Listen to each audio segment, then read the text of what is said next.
see top left. People will be tuning in. Here we go. Hello, everybody. Everybody that's tuning in. We are going live actually right now across YouTube, LinkedIn, and also X. So the three platforms, the three main ones. So we brought today a super special guest, or we brought each other together actually. There we go. Right, so I'm trying to typically, take the host position, but there's typically two people that know a lot about sales, cold email, data, and so on and so forth. And naturally, in this session, we're going to be talking about the state of cold email. So everybody that's tuning in, I would love to hear from you guys, whether you're on YouTube or LinkedIn, etc. Where you're tuning in from, whether you are in Europe, US, etc. Where are you now, actually, Matt? I'm outside of Boston, so Outside in the of Boston. US. Yeah. Nice. I'm currently in a tiny country called Lithuania, but I'm going to be popping over to UK next week. Actually, I believe it's next week for an event with a company called Clay. So yeah, doing an event there, but like typically like 2 3 events. So it depends where you catch me, but right now I'm in Lithuania. So, but yeah, it would be yeah. Clay didn't have a Lithuania event. Actually, no, it did. Actually, yeah, it did. Okay. Like a few months ago. So I mean, they do like right now events everywhere in the world. I think now it's I think the number one sales technology company that does a lot of offline events. While we have an online event, they do gazillions of offline events. They do. Right. So all around the world, that I was saying. So I just decided to pop over to a few just to see how the crowd is. But yeah, guys, feel free just to say where you are from. Then the other thing, maybe just for me and Matt to focus a bit deeper, would be just tell us what you do actually. Are you a head of growth, a VP sales? You're an agency in cold email. You are a sales technology vendor, maybe whatever you are. What is it that you do? Totally fine. Just feel free to leave what it is that you do. And maybe what are you looking to get out of this as well? So if you have specific questions, maybe already in mind, just feel free to pop that into the chat. And what we're gonna do along the session. So Matt has a lot of interesting insights to show for all of us. All right, and I have a bunch of questions for Matt along the way. But what I would love to encourage all of you guys, because the session is here for you, not for us here, really, is just to ask questions. So whenever something pops to your mind, just drop it into the chat. If you have 3 questions, drop the 3 questions into the chat, because we're going to be spending a lot of time on the Q&A part, which is typically the juiciest part. But we're going to be spending a lot of time in the Q&A at the end. So quick introduction on my end. So Frank Saunders, I run a company called SalesForge, sometimes known as The Forge. We just do gazillions of different products, but specifically we help companies to build sales pipeline. And we just try to do that with what we call the least headcount possible. So we have also an AI SDR, etc. So again, but we have quite a few products. So don't want to kind of go in deep into that. We've been around for about a couple of years. We have thousands of customers, predominantly in the US. And that's it. That's all I want to say. Over to you, Matt. Matt, you are more of a veteran in comparison to me, having been in the space only for 2 years. So I'd love to hear your story, how things have changed over time, and then going from there. Yeah, a bit of an OG in a couple of categories. So I've been doing SaaS tech for over 20 years now. Launched my first SaaS company in 2004, if you can believe that. Which is a little crazy to actually think about and say out loud, but have been doing sales and marketing technology really over the last 20 years. Have had a couple successful exits. Mostly I like building. And so to me, the exit is less interesting than building really great products and really great tech and trying to do things the right way. It's easy in tech to chase bright, shiny objects. It's harder to actually stay disciplined and build real value and make sure you're building the right things. And that's something I enjoy. It's been a hallmark of, I think, every company I've been a part of. And so, yeah, Hunter's been doing this now for 10 years. So again, talking about OGs, at the time, if you've never bought lists or tried to deal with email prior to like 2015, you have no idea how miserable it used to be. It was not easy. It was not good quality. And now, Hunter came along in 2014, had a great early launch with their, with the browser extension. And so this was like one of the early ways to kind of flip the internet on its ear a little bit and start to turn it into something powerful. And so we've just kind of been building on it ever since. The industry's changed a lot in 10 years. There's a lot more players now than there used to be. And the level of sophistication has improved a lot. And so it's been fun to understand kind of not just how things have changed, but where Hunter fits in all that, and make sure that we are, building something really powerful and really valuable for people. And, I've been in sales for over a decade. And I think, since I've used, the internet and everything, I always remember bumping to Hunter. Yeah. So I would Google for email address, I don't know, random person, let's say Mark Cuban, and Hunter would pop up or whatever, I remember you were always dominating Google rankings. Yep. and all of that. So that's what you do really well, I think. And so in my brain, you are definitely ingrained as one of the first companies when it comes to data. But back in the days, there were not that many data companies. Yeah. There's a lot more options. So it would be also kind of good to hear, how you fit. So maybe on the positioning, just generally, like, how do you fit in this whole data landscape? So we really have kind of two primary customer targets. The first, I would say, is developers, builders, people who are building solutions for sales teams, whether that's in-house building or externally building, whether that's a waterfall tool or you're just building an in-house workflow for your SDRs and you're trying to optimize on having, quality data over quantity. So like really trying to focus on making sure that you're emailing the right email address, that it's valid. So we spend a lot of our time focusing on building a really solid data product for that type of customer that they can rely on. Our feeling is if you're building on top of our data, you really have to feel confident that you're not shipping mud to your customers. And so that's the first thing. The second category is really, I would call SMBs. So people who are smaller, maybe there's a single operator who's doing sales, maybe it's a founding team and you've got one of them doing go-to-market, or you're just generally a smaller sales organization. And so the outbound portion of what you do tends to be smaller. I see a lot of that is shared between what would be called like a sales headcount or marketing headcount. But in smaller organizations, this line blurs quite a bit. So I would say that's the second category, and trying to make sure that the solution that we provide them is as valid about how they use the data, but also the data within that to get them from beginning to end. So it's a full end-to-end solution that's really built to be as simple as humanly possible for an SMB to go from not having any data to a full list, highly segmented, highly targeted, that they can run campaigns off of, which they can do in Hunter as well. So end-to-end solution for SMBs and a robust data platform for everybody else. Cool. And so naturally we hear, because you've crunched, well, you didn't crunch. I mean, you did a really cool survey that I thought all of us should kind of dive deeper a bit as well, and ask a bunch of questions. And this has nothing to do with deliverability as per se, like the technical side of things. Sometimes we cover that, right? This has to do with other bits that are also important to just drive generally performance. Maybe before we kind of go into any of the insights or anything like that, walk me through what made you want to do that. How do you go about it, and then maybe I'll have some questions along the way. Yeah.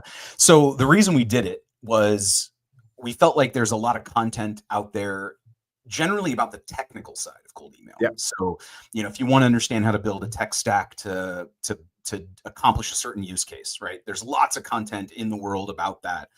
If you're trying to understand how to optimize deliverability, how to do the technical aspects of that, again, you can find that content. But other than someone saying, here's my $10 million playbook that allowed me to build a ton of something in pipeline, et cetera, unless you actually want to try to take it on a use case by use case basis, there was no real good set of like deep data analysis, looking at lots of data points and actually trying to articulate without opinion what actually seems to make a difference. And when we started to dig into the data, we started to realize there were some things that surprised us. And so we decided to, before we published it, we wanted to supplement the data with a huge survey on what we would consider to be sales and marketing decision makers. So people who would theoretically be buyers here. And so we wanted to compare our data across, I think it was 11 million data points, with a couple hundred actual decision makers, and try to compare those things and say like, okay, here's what the data says, here's what people say, and now give you something that you can use to better inform your campaign strategy, your content strategy, and hopefully maybe even get rid of some things on your list of things to do that maybe aren't that important in the first place. And so we hoped that putting some like real valid, thoroughly analyzed data in the market could not only help everybody, but also could help us, right? Help make some product decisions. You know, one of the things we were working on is like a way for the email writing portion of our campaign engine. We were trying to look at ways to make that better. One of the questions was email length, right? Is that critical? Like, does it matter? Should we educate our system and make it more opinionated about the length of the email? Early research indicated that was likely going to be the case. After we did the full analysis, turns out email length wasn't nearly as critical as we thought it was. So we thought, look, if we can use this not only to educate the market, educate our customers, but also educate ourselves and make sure that the product that we're building delivers the right results. And that's a win-win for everybody. When you talk about length, you know, I definitely see differences between different markets. So I don't know, when you're sending an email in the UK or in the US, email typically are shorter. But when you're sending, say, an email, if you want to send an email, say, to somebody in Germany, the longer the email, apparently the better performance. So, you know, I've definitely seen some of those trends in sort of previous data sets that I've been looking at. So there's definitely a difference because, yeah, sometimes you give like, you know, sometimes you definitely have some insights, and a lot of folks have various sort of insights. But then I'm sometimes thinking, you know, all of us are sending, you know, emails in different markets, you know, they have different ICPs. So there are definitely some changes. But when it comes to length, the only insight that kind of, you know, I have is that the Germans love long emails. Everybody else typically loves shorter emails. But yeah, that's the only insight. So kind of, you know, that pops in my head. But yeah, super excited. So I briefly looked at the deck. So there's actually an honest answer. It's on purpose so that when I go through, I'm like, oh wow, this is cool. Rather than this is all staged, you know. Then I already looked at the deck through many times, right? So yeah. So let's dive into it, Matt. Without further ado. And then, guys, a quick reminder, whenever you see something on the deck or whatever question you have, just feel free to drop it, right? We're either going to take the question live or we're going to answer it at the end during the Q&A. So don't be shy. So let's go, Matt. One comment before we launch. I also want to point out, this is our first version of this research. And so some of it is general. And your example of Germany being different in their behavior is a great example of something we want to unpack in updates. So this is something we're going to do regularly. There's lots of really interesting nuancy type things that we want to get into. And so keep in mind, this is a little general for this first version, but I would love it if you're watching this and you already have a set of questions about things, you're like, man, I'd love to see data on this, whatever this is. Or as we're going through it, you'd love to see, you know, can we break that out by market? Please share those questions, whether that's on LinkedIn or here in the chat, because, you know, we're constantly thinking about ways that we can evolve the research to be more useful. So please don't hesitate to ask for new information or different information in the future. Okay, so I wanted to share a handful of what I think are really interesting topics that I think can help folks determine, how do I get a reply? So the focus of this is really, what should you be writing about? How should you be writing about it? It's more the mechanics of what you're doing and not necessarily how you're doing it. The how you're doing it, there's lots of content on. So I want to be clear about that. This isn't so technically focused. Little background, as I mentioned, we surveyed just under 200 decision makers, primarily US. That's where the majority of our customers are. It's about a split between half US, half the rest of the world. And we looked at 11 million emails. So we wanted to have a really large data set that we could use to make sure that we didn't, you know, end up having, you know, strange anomalies that skewed the data and skewed the results. And so there's a handful of things that I think people will appreciate. The first is that we wanted to find out, like, how often are people saying that they're getting emails, especially cold emails? And what we found was about 60+% are getting less than 10, but almost 40% are getting 10 cold emails per week, which is, I think, important context when you're trying to reach out to somebody and you're sending them a cold email. To understand how many of these they're seeing in a week is important, right? Now you're talking about 2 a day that you're competing with. I think that's really interesting. If they only get 1, that's a completely different scenario than if they're getting 10 a week. So I get like 10 a day. Yeah, I was going to say, and then some of us are going to end up with, I think I get something like 10 a day. If you have a title, something like founder or CEO, you definitely get something like 10 a day. 100%. Maybe half of that is in spam, the other half is inboxing, but yeah. Oh yeah, I didn't even count the stuff that automatically goes to spam. That's true. So we asked, okay, great. So we know how many emails you get. How many of the ones that you get are actually relevant? And this was super interesting because generally speaking, the majority don't receive anything relevant, but 20% say they never receive a relevant email. So if you think about that, like 1 in 5 people who gets a cold email has never received one that was actually relevant to them. And the reason that stood out to me is that when you're trying to think about like communicating with an audience, understanding how prepared for your message they are is really important. And so if someone, I like to think about it as like our brains are constantly trying to make associations so that we can process information quicker. And so if I am sending to somebody whose brain is constantly in the mode of filtering cold email out because it's never relevant, that tells me something.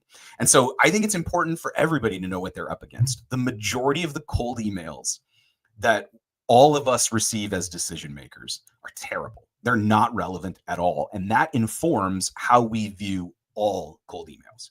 That's important information when you're trying to actually think about how you put your content together, how you think about how many emails you should send, how fast you should send repeats and follow-ups. This actually is, I think, really vital information to understand the frame of mind of the recipient. Now, so then the question is, we've all heard, well, do we even like cold email? People hate cold email, right? Cold email is dead. I don't know, probably every 6 months somebody posts cold email is dead, right? So we were like, well, let's just ask them. There are choices, right? You can get pinged on LinkedIn. We can cold call you. We can cold email you. Like, what do you actually prefer? And so this is an international response, but 61% of people prefer cold email. Only 10% prefer cold calls. So when people, by the way, this is my personal vendetta is on cold calls. I just would love to get rid of those. I think for everybody, all of our lives would be better served if there was no. So I'll tell you my bias up front, right? The interesting thing is sales leaders in the US are the most vocal about cold calling being critical. And yet decision makers in the US, 71% of them prefer cold email. So it weirdly, the opinion of sales leaders in the US skews towards calls, but the data in the US skews towards email. So understanding that that's a preference is really, really important, because I think everybody out there in sales is, really focused on certain things or being told certain things. It probably doesn't feel quite like it's working in the same way. And I thought this data point was really interesting, because if you're sending them a message in their preferred channel, that's a huge starting point. So anyway, this was to me really interesting. So that's the framing, right? It's preferred vastly by decision makers over the other channels. It's even skewed more aggressively for a US market towards email over call. And the vast majority get too many emails, none of which are relevant. So that's kind of the framing of like, what does your audience think and what are they experiencing? And now let's talk about what you can do about that. So number one, 71% say that they typically ignore the email due to lack of relevance. It's something that's usually very easy. You can scan an email in 5 seconds and you can figure out if it's relevant. And so if you think about the job they're doing, they've got too many emails. They've got an inbox full of stuff. They've got to figure out how to triage. They're going to quickly go through and just get rid of anything that's not relevant.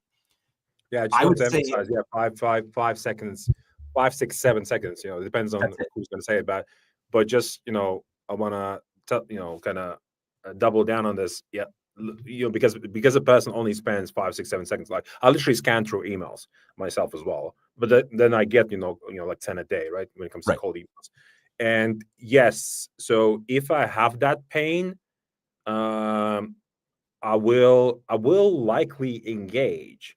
But I think the dilemma is, when you look at this stat, there's not a stat. I don't know whether you have that or not, but there's not a stat that at any given moment there's only maybe about 2 or 3% of your potential buyers that are in market for what is it that you're just generally selling. And naturally, priorities change maybe on a quarterly basis, whatever, in different orgs. The bigger you are, you have typically quarterly priorities, so OKRs or whatever.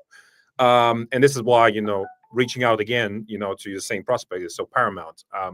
I typically say reach out like once a quarter, because it's not relevant this quarter, but it is relevant next quarter. So when I talk to a lot of users out there, I always say, set up your campaigns in what I call in a way where the same lead will get another email next quarter. Because also the other kind of thing about cold email, and sorry, I'm interrupting you here, No, but is to look at cold email a bit like advertising as well, right? Yes. So in marketing, cold email is being perceived as let's do the reach out. Let's buy X number of media placements out there, whether that's on Google or Facebook or whatever, right, to reach our audience and display impressions, etc. We need X number of impressions. So I used to work at Google. I used to do that, and that's how I think about email. Because when you're sending an email, it's a bit like an impression when the open happens, right? A person looks at it, but they're not ready to buy because it's not relevant maybe right now. Maybe it was the wrong person. That could be also the case. But it is still if you're doing good targeting by using something like Hunter. It is an ICP, so potentially it may be relevant down the road, in next quarter, after a couple of quarters, right? So this is why, reaching out again is so important. So think sometimes, a lot of people think that cold email is like, it has to be a direct response, right? We're getting reply, we book a meeting. But I think in a lot of cases at email as advertising, like literally. And this is why I keep sending. And I always have the saying internally in our business, ABS, always be shipping, always be selling, and always be sending. So always be sending. It comes from the thought process it's advertising. Cold email is advertising. So if you think from an advertising standpoint, you suddenly start to understand why you need to consistently keep sending, because these are ads, and it's much cheaper for you to send an email than paying Google a few extra dollars per click, right? It's just very expensive to be top of mind. So so I just kind of just wanted to kind of touch on the point of why how you have to think about relevancy journey, right? It's not just from a cold email standpoint, but from a standpoint that you need to have X number of touch points potentially within the channel until the meeting actually gets booked. So 100%. No, let me double click on that. Like I talk about this topic with people all the time, because there are only so many things that you can do. One of them is not timing.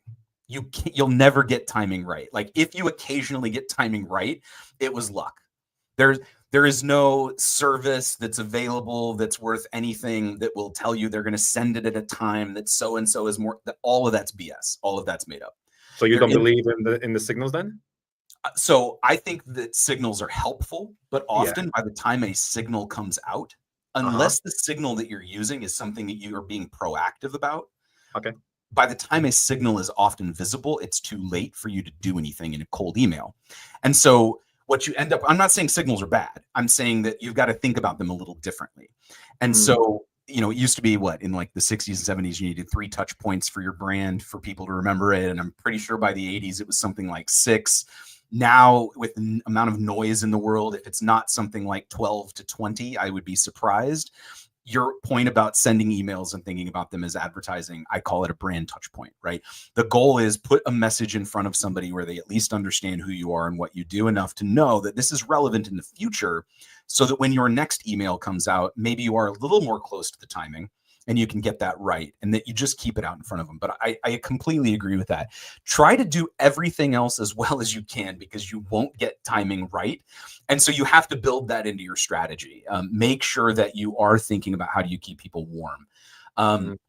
The other thing besides relevance, but they'll also say the relevance is the reason why they'll report it as spam. So this is, somebody might say, well, if I'm going to be sending them multiple messages, maybe what I should do then is I'll just be really friendly and be, somebody said disarming in the chat. I'm not going to pick on that, but I'm like, maybe they're kind of trying to do something just to stimulate a conversation. Relevance is the most important thing all the time. And so it's the main reason. Not only will they open, and not only will that be the thing that drives a response, but if it's off, it's also the thing that's going to get you reported as spam. And I think, that has to be a consideration in part of your cold outreach. So the question then is, how do you do relevance, right? Well, segmentation, probably number one. I'll give you a great example. So about once a day, I get a cold outreach, a cold email where somebody says, Matt, as CEO of an agency, boom, right there. You've killed it in the first sentence because you've already told me I'm not your audience. Now, I at least appreciate that they saved me the other 4 seconds, but segmentation is critical, and it can't be broad segmentation, because if you're going to use it to use personalization comments like that, then that could end up hurting you more than helping you.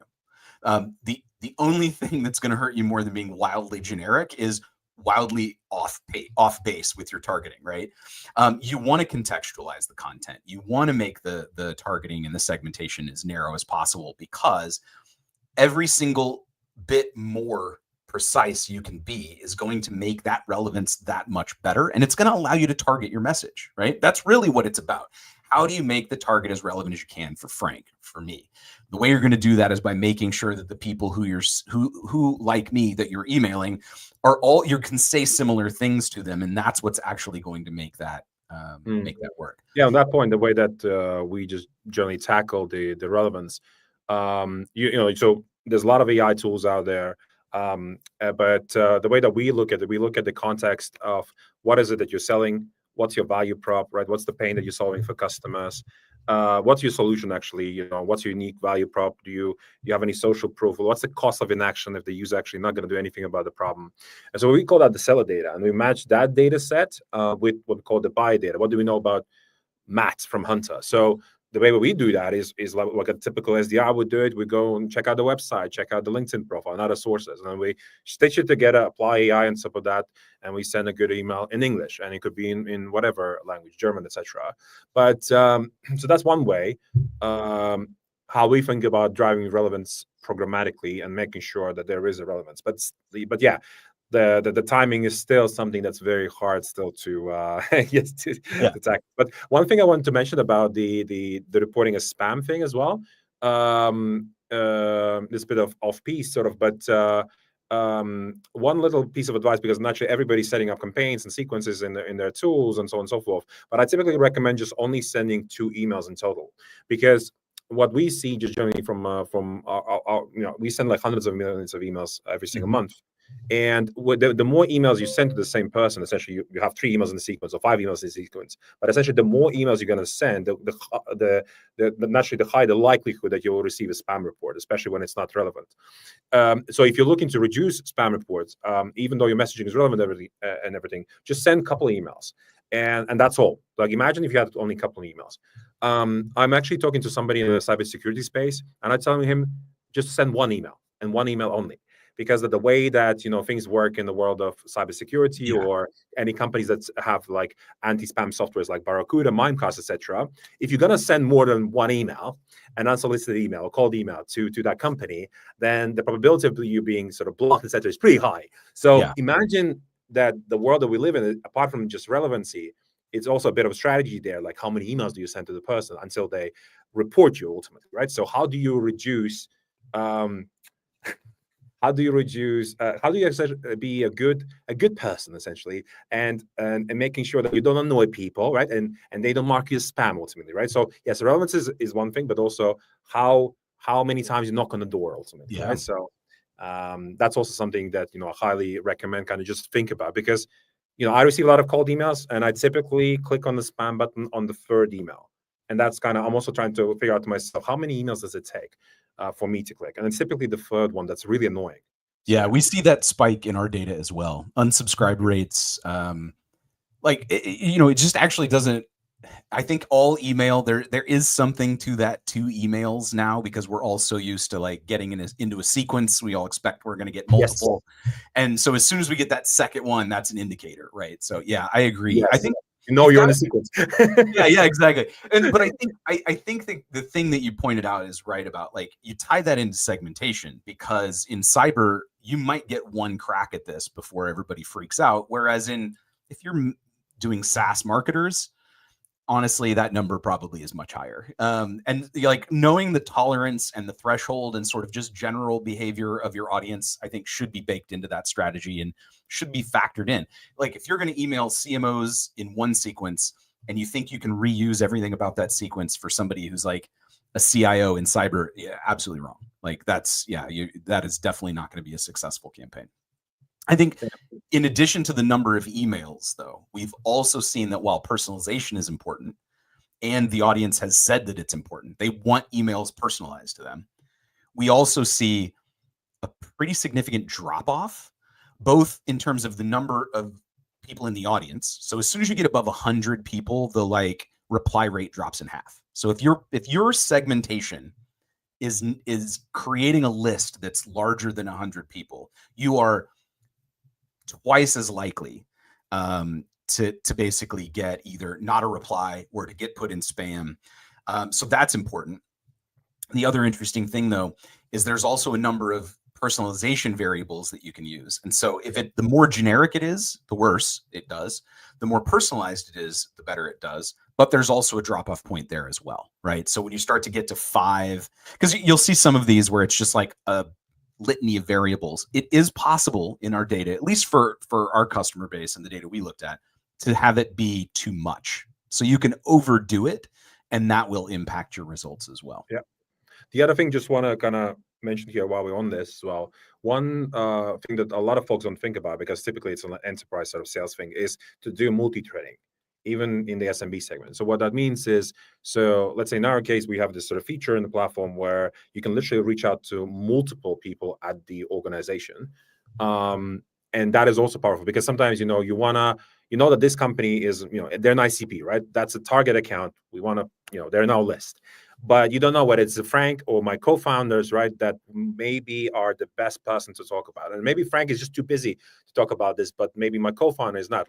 So essentially, there's multiple reasons why multi-threading is just a thing. And I always recommend to reach out these days, to at least 2 people in the company. So when you're looking to, if you just have one person in the company, that's a bad strategy in my eyes. I always say do at least 2 contacts per account. And then if you can do 3, do 3, but and it has to happen sort of sequentially, really. So what I mean by that is send a couple emails to the first contact, no response. You go in with the second contact, the third one. That's it. And this is how I would sort of look at, back in my days in enterprise sales, how I would look at penetrating the account.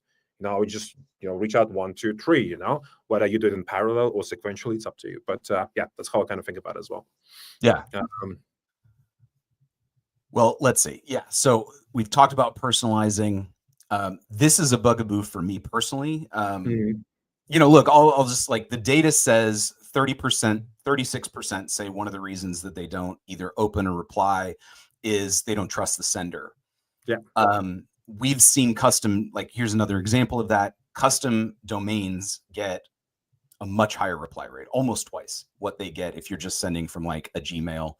But I would say just personally, it goes beyond the custom domain, right? The validity of the domain matters too, because if I'm getting a sort of semi-gibberishy domain and I click on that and it takes me nowhere, then that's a problem as well. I think also making sure people do little things like redirect your cold email domain back to your primary domain. These are the kinds of things that go to trust, that speak to trust, and I think are hugely important. It's a tiny little thing, but I test this all the time. Yeah, we also do a thing called domain masking proxy. Essentially, we can mirror the content of the primary domain on the secondary. So you don't have to redirect you can just mirror the content. That's also something that we do. That also helps with trust, and also in some companies, if you host no content, especially if it redirects, these companies can see that it redirects. It's actually a security risk, and as a result, you may be the email may not get delivered because essentially it's a risk. So in some depending on the industry, etc., sometimes it's just better to host actually some content, and that content should be mirroring.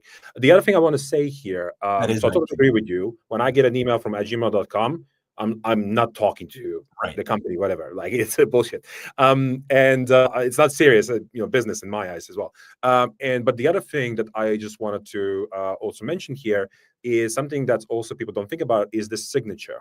So some people would just write, "Hey," they would just sign off as just Matt, and no other details, nothing, not CEO of this company, maybe something about you, Ultimately, if you get an email from a company that you don't know anything about, right? And there's many companies that are tiny, they have no brand, ultimately, no presence, maybe, whatever, right? And then you're emailing a lot of people, right? Of course, the stronger your brand presence online on LinkedIn and on the web, the more likely you are to receive a reply. But there's also like these basic things where you have literally nothing in your signature as well. And when I see nothing in the signature, I'm very suspicious. But when I see a proper signature, and that sort of builds some sort of credibility that it's a person, they have some sort of title there, right? And this is what the company does, whatever, then I'm more likely to even reply back. That's, something that I've observed for myself and from our, conversations with customers where they're like, Frank, I don't need a signature. I was like, what do you mean you don't need a signature? So that's just another thing when it comes to trust. So yeah, domain definitely, and signature for me is also a thing. I just look at it, Yeah. So, Also, and I'm not trying to pick on anybody or anything here, but if you send it from a .ninja, right? Or like there are certain domains, like I appreciate the effort to get a custom domain, but like there's also certain things that speak to credibility. And yes. like, look, .co, .com, .io, .ai, like there are legitimate domains. Things like .ninja, honestly, even like .xyz is not that bad. But you get into some that are so cutesy and silly, it's really your audience, your recipient is a lot less I would likely. actually disagree with you on that XYZ. That XYZ the domains are used by a lot of not good people, let's call it that way. They actually have pretty bad deliverability. They're the cheapest on XYZ.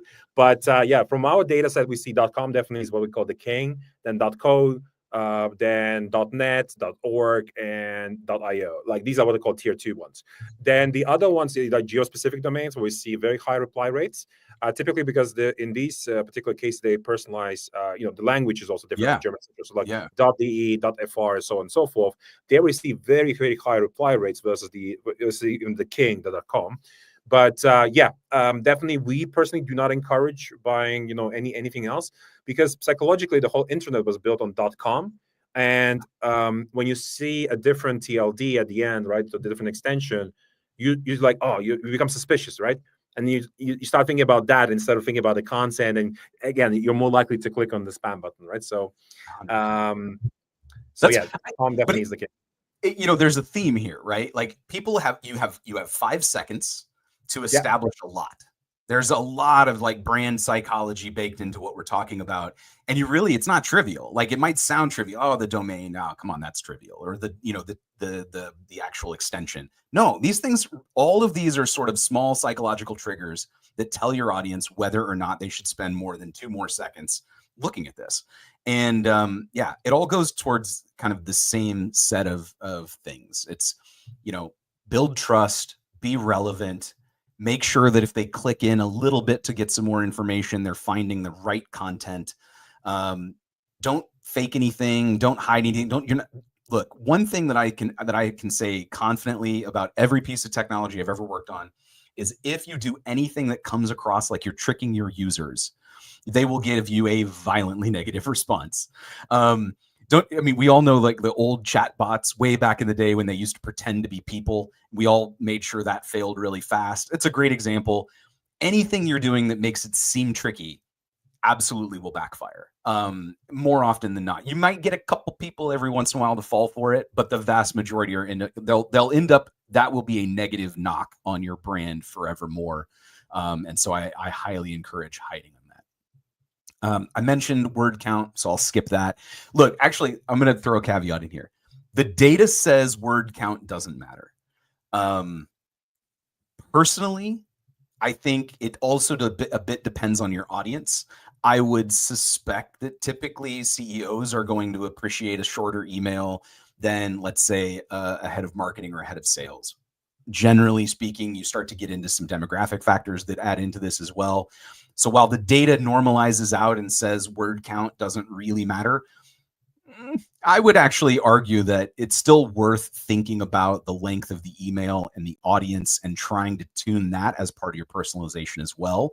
But again, the data says... I can definitely see cases where longer emails make sense. So for example, if you're sending that, if your ICP is developers, CTOs, etc., and maybe you're selling a technical solution and you want to explain something powerful, with a bit of code, whatever, I don't know, whatever that is, right? You just want to explain it in a technical fashion.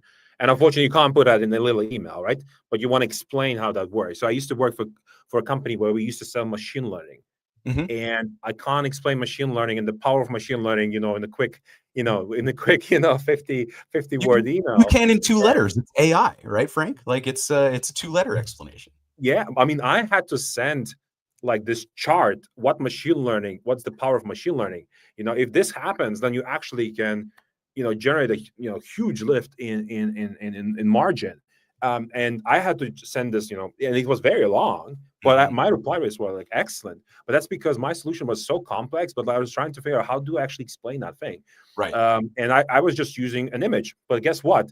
Based on all cold email best practices, you should not use any HTML in the first email because HTML can be harmful. Yes. Right. So yeah, you have to kind of think it through, but like it really depends on who you're targeting, and then that dictates the length. But yeah, if you're targeting CEOs, then you have to figure out for that particular CEO in that particular segment, what are the top 3 pains, that you can sort of anchor on, right? And write, really relevant messaging, right? So because, I always typically say I've got 99 problems and this ain't one, so, I got 99 problems. Please reach out to me about the problems I really have. I wish I would get emails only about the problems that I have in my business and not about something else, so. But again, not to harp on timing, the problem that you're dealing with this month isn't going to be the same as 3 months from now. Yeah. And so, this is where it changes. And so just because somebody doesn't respond to the first email in month 1 doesn't mean it's not worth a follow-up in month 3. And is a really good reason is to make your first email relevant and well written is to make sure when you send that one 3 months later that they're not bothered by that and don't see that as spam, right? That's, if you've established trust and relevance and you've personalized it effectively, you've established the pain point and that's what you're focused on solving. Then when that does become a problem, then at least, the other thing is I've searched my email, and this is personal, this isn't in the research, but like I've gone back and I remembered, oh yeah, somebody sent me something that I thought was kind of interesting 3 months ago. And I go in and I'll search my email for that thing because they did a good job. It wasn't the thing I needed right then. And I didn't want to start a sales conversation, but I remembered that was relevant. And that's another thing that you get from cold email that I don't think you get from almost anything else. It's a touch point you can go back and find later. Yeah, exactly. The other. So we've seen this in the data a number of different ways, but there seems to be a perceived seasonality. Oh, don't send it in summer months. Summer months are bad. Oh, don't do it around the holidays. The holidays are bad. If you don't send during those windows of time, it is true that you will not get a response. But if you ask the audience, the decision makers will tell you that doesn't matter. When they have the problem, they have the problem. And if it happens in June or July or August or December, they're going to deal with it. And so I think like there's weirdly a perception going around. I don't know if somebody else tried to claim that like, you'd fail if you sent emails in July or whatever. There seems to be a sentiment out there that this is a bad thing to do. We see seasonality pop up in weird ways. And so we've started asking the decision makers through our surveys, like, does this matter? Is this an issue? Universally, like you can see 70% of decision makers say it doesn't. It doesn't matter if you reach out morning, night, Sundays, Mondays. Timing is important, but the timing of the problem is really the important part. And that's one of those things where it has nothing to do with seasonality or time of day or time of week. It has to do with when they're ready to prioritize the problem, which you'll never predict that. And so that's why you got to, I think, get all the other things so right. So yeah, in a nutshell, we hear a lot of people complain, oh, I didn't get results. And then you look at how they've set it up and they've made one or many of these mistakes in the process. If you don't do great outreach, you'll get not great results. In fact, it's probably more likely you get 0 results. So, really focus on these things, double down, triple down, whatever you have to do. And do your best to actually make sure the audience understands that you tried to write this for them. As long as you get close to that, I think you're in the best position possible. So let me say this. There's tons more in the research. If you're interested, ping us on LinkedIn or just reach out directly. Happy to share. We've got this posted on our blog. It's just hunter.io/the state of cold email. Take a look, Google it. But yeah, happy to switch over and take questions, starting with you, Frank. Is there anything you wanted to ask questions No, I about? just wanted to add something. But guys, anybody that has a questions, particularly for Matt, that you want to dive into, feel free to drop those right now. I just want to add, kind of generally also from success, how we typically think about all these things. So we covered a lot, trust and relevance, etc. So we call that a lot what we call the copy pillar. Super important. The messaging is right, for every single person when you're reaching out, and even language matters. So we typically see in the European markets that by sending, say, an email to a Frenchman in French, you can easily 2x the reply rate versus sending that in English. So just there are definitely some things as well that also matter, but we're not going to cover those. So copy is definitely one of the pillars, one of the 4 pillars. There's other 3 pillars that we look at when it comes to kind of investing our time and increasing customer results. So one is this software that you actually use to send the emails, very important. We're still transitioning today customers from MailChimp over to our software. And so some people use MailChimp still to send cold emails. Please, guys, do not use MailChimp to send cold emails. Then there's also a thing called the data piece, right? So targeting, right? Targeting the right people, whether that's signal-based or not. There's multiple ways to target people. And I think what works for me, so I mean, there's the general approach. Let's go to a database and get some data. Let's go to another database, get some data. Let's go to a provider. Then what works for me, I think recently is, so there's definitely, we do some signals as well. We're reaching out based on signals. Sometimes it works, sometimes it doesn't. It really depends on the signal. The problem with the signal is like when there's a signal, like when we're saying on LinkedIn, oh, we're hiring for a person, guess what? I have like 20 recruiters reaching out to me. Right. So the problem is that everybody's using the same signal to reach out, and it doesn't always yield, you don't always see the lift. So data is important, right? Who is that you're targeting? And then the last bit is infrastructure. So infrastructure, meaning that you should not be sending general emails from your primary business domain, because every time when you send out an email to another business, you are putting at risk your primary business domain of being flagged for spam, right? So receiving spam reports, being blacklisted potentially. So setting up these what's called secondary domains, so parallel domains, burner domains, super, super important. That's something that we do. And on that front, there was a person, Alva, also that was asking just generally like, what's currently the best way to set up many email accounts at once. So Alva, if you want, you can check it out, primeforge.ai. We have a product just does that, where you can set up Google accounts and Microsoft accounts, 365, and takes you about 30 minutes till provision. So quite fast. But there's other solutions all in the market. You can also do it yourself if you want to. Go to GoDaddy, buy your domains, then to go Google, set it up. That's what I used to do actually a couple of years ago, and until I launched something like PrimeForge to kind of make it super easy. But guys, if you have any questions, feel free to ask. And we definitely gonna take those. So that applies across YouTube, X, and LinkedIn, where we are live right now. But this was all great. So and Matt, maybe did you have any insights? Maybe just one thing that we didn't cover, but it also is very important. How does maybe multi-channel impact the cold email performance? Did you dive at all into that in your survey? So not in this research. Okay. This was focused just on the 11 million emails that we analyzed, plus the decision makers. We didn't really, we asked them which channels they preferred. We didn't ask anything about mix of channels. So my evidence on this is more anecdotal than anything, but I do seem to find that if you're doing things that are both like, LinkedIn plus email, I think that that's generally a good best practice, especially if you're getting in noisier, hard to reach, especially if they're active. Like if you're in the sales and marketing space, or you're targeting people in the sales and marketing space, LinkedIn is great for that. LinkedIn plus email, you're likely to get seen. You get 2 cracks at it. Whereas if you're going after CEOs or industries that are less active on LinkedIn, that just may not be as effective. It may not be worth the trouble to do multi-channel, but you really have to know the audience for that. Yeah, the reason why I'm asking, so based on our data, so I have about 3 salespeople in our team. 4 now, sorry, I hired recently 1. So our data for our own campaigns that we're running in Salesforce, we see about 5% reply rate, about 10 to 20% positive reply rate. So out of the 10 replies that we get, 1 or 2 is positive. The benchmark in the industry for positive replies, I would say, is about 20%. So if 2 in 10 reply positive is pretty good, because a lot of people will say no, or no, thank you, whatever they're going to say.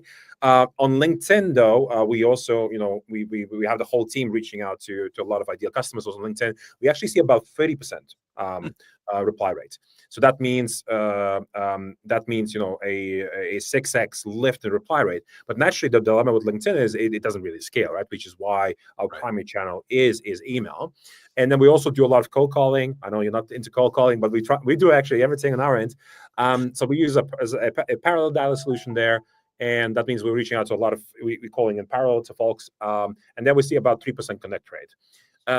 So that what you said about, that the buyers don't want to be, let's say, cold call. Yes. Again, depends on the ICP. We call a lot of sales leaders. They're totally fine to pick up the phone. Unless you are a sales leader where you're like, you do sales and you do cold calling, but you hate receiving cold calls. This is the funniest, I think. There's many of them. Yeah. Yes. So yes, and the reason why I'm kind of, I asked this is because we definitely see a lift in reply rate in cold email if we have that touch point actually either on LinkedIn or on a cold call. So because we kind of look at it as an integrated marketing approach, but definitely the base, the core outreach sits in cold email, but you can definitely lift the reply rates if the other channels are active. That's, this is maybe on just the outbound front, but also the reply rates are also dependent on how strong your presence just generally is. So I'll give you an example. I have this customer where they have a great product and everything, and he wanted to do the outreach. And then when I opened his website, it was ugly. And it was really bad. And of course, you're like, Mr. Customer, you have a great product, etc. But the website is like horrible, and a lot of customers that just don't have the basics right. And sometimes the reason why you fail in a particular channel, like cold email or other channels, is because you're just not credible, on your core assets, like even the website, And so get your basics right before even you kind of start dabbling into that. That can also significantly increase your reply rates.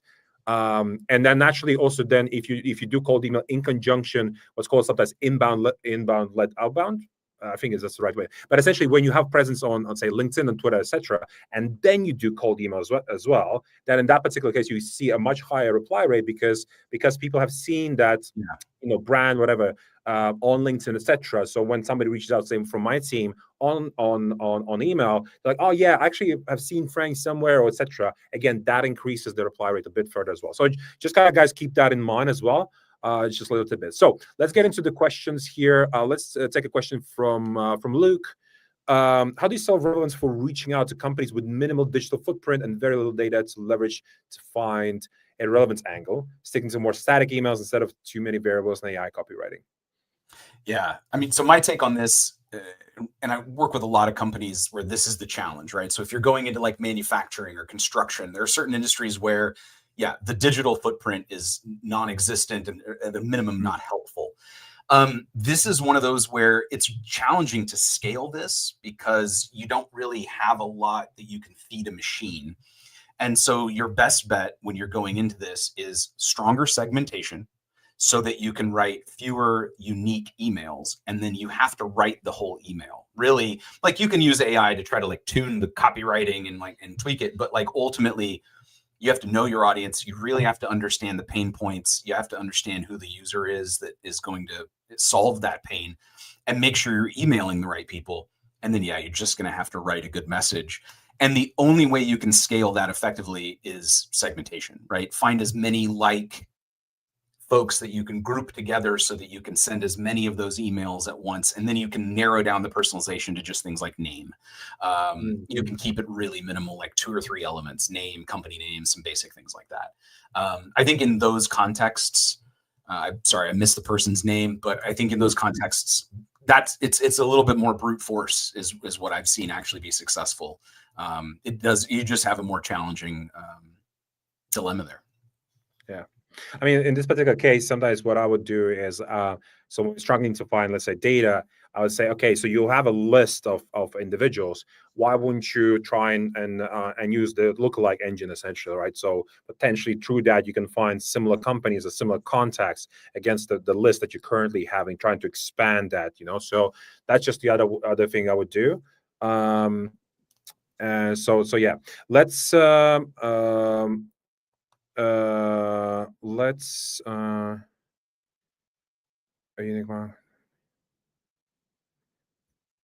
so I think thanks, Guy. One sec. There's another question from Cool. I'm not sure how to pronounce. I'm really sorry. But thanks. Any data findings on the inclusion of links? Example, my agency has 100K plus followers on the LinkedIn page, so we have to mention that while linking. Some say it affects deliverability though. I mean, I can take this. So when you start to have the same link in the email, it really is. We have seen examples where yes, your emails will start landing spam because of the link, and because you're using the same link all over again. And the best probably advice here is that your first email shouldn't have any HTML, just pure plain text copy. And then if you want to use some form of HTML, including links, just use that in the second email. That is probably the standard advice that you have in this, because once you land it in the inbox of the recipient, it's not like you're going to be shifted to spam later on, unless the user shifts you to spam, right? So that's why then if you want to do whatever crazy stuff you want to do it in the second email. This is why, videos or links, etc., anything like that, second, so the follow-up email. So then a question from Emilia: please comment on the creative or attention-getting subject line. Do you want to take this one, Matt? Yeah, I mean, Emilia, let me make sure I'm answering the right question here, but I think the implication is that there are some things out there that have said, oh, just try to do something like really eye-catching or attention-getting or challenging or something that's going to like jump out and kind of shock the. I think if you can do that within the context of your message, if you can do that in a way with like a data point that stands out, if you can do it in some way that's like legitimate, I think it works. But what ends up happening is, let's say you have some like crazy attention-getting subject line or creative subject line, but then they only click into the email due to just pure curiosity. It's like, okay, great. But if that subject line doesn't in some way connect to that content, and that content is not relevant, now what you've probably done is now they're definitely going to put you in spam. And so I think you've got to be kind of a little careful here. I don't have data on this from the research, but it's an important question. But I will say the one thing that's true in all of the research is that the gimmicks might only work temporarily and oftentimes have a backfire effect. And so it really requires that you're a very skilled practitioner of attention-getting subject lines and creative subject lines, Emilia. I think it's great when you can do it. What I find more often than not is that they're just jarring and they feel irrelevant, and they just generally tend to feel like somebody is just trying to get my attention. And that just kind of is more irritating than I think it is valuable. I wish I had more data on that. That's something we can look at in future updates. And I think we will, because one of the things we're trying to look at in Nuance is like emoji use. Some of the things that can sometimes cause an email subject to stand out. We're looking at those things more carefully and updating research in the future on that. But I'll add this to the list, Emilia. Hope that helps. I don't know, Frank. Yeah, from my standpoint, I typically say no pain, no gain, no demo train. If you really want to make sure something catches your attention, just put that pain that you're solving for your customer in the subject line. That's how I typically recommend, right? So we all solve different pains. Put that pain in the subject line. If they have the pain, they're very likely then to open to, because they want to solve that pain, right? So whatever that pain is. All right, so we have to wrap, guys. Unfortunately, we are short on time. How, Matt, can people find you? Is that on LinkedIn? Is that the best place still for you? You can find me on LinkedIn. I have it on good authority. There's a website where you can find my email address if you look. Probably a free account, so you don't even have to pay for that. But yeah, I'm pretty easy to track down. Nice. Appreciate, Matt, having you here and sharing the insights and everything. I think this was a really good session. If you want to find guys, me on LinkedIn, Frank Saunders, the guy with the bacon emoji, typically comes from bringing home the bacon, so that's what we're trying to do in the world of sales, So otherwise, if you're watching this on YouTube or if you want to watch the next session, do feel free to subscribe. And thank you so much, Matt. And we'll see you next one. The next one probably with a lot more research, hopefully. So yeah. Thanks, Frank. Very good, guys.